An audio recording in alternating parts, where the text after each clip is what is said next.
UP विधानसभा चुनाव के अंतिम चरण का मतदान हो चुका है, लेकिन इस बीच जेल में बंद माफिया मुख्तार अंसारी के बेटे और मऊ से सपा गठबंधन के प्रत्याशी अब्बास अंसारी के बोल एक बार फिर से बिगड़ गए हैं।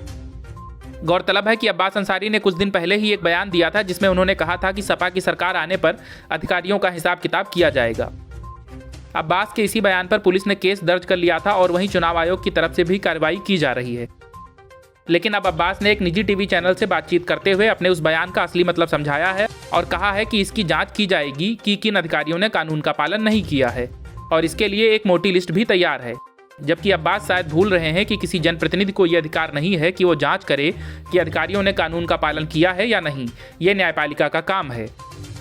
फिर अब्बास किस अधिकार के तहत ये बातें कर रहे हैं, वही जाने।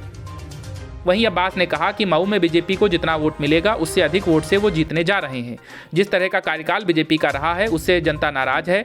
अफसरों से हिसाब किताब को लेकर पूछे गए सवाल के जवाब में अब्बास ने कहा कि हिसाब किताब बेशक होगा, स्क्रूटनी तो हर जगह होनी चाहिए। मैं अपने सभी इलेक्शन एजेंट की स्क्रूटनी करूंगा।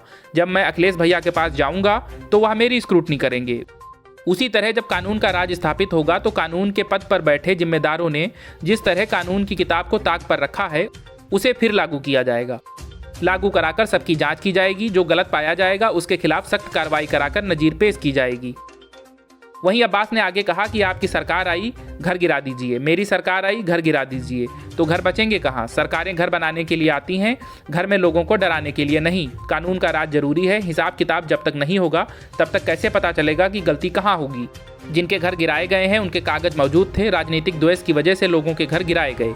मेरे पास बहुत मोटी लिस्ट है, टॉप टू बॉटम। जब गलती ऊपर वाला शुरू करता है तो नीचे तक जाता है। पूरा पिरामिड ठीक करना पड़ेगा। Bureau news, news of India.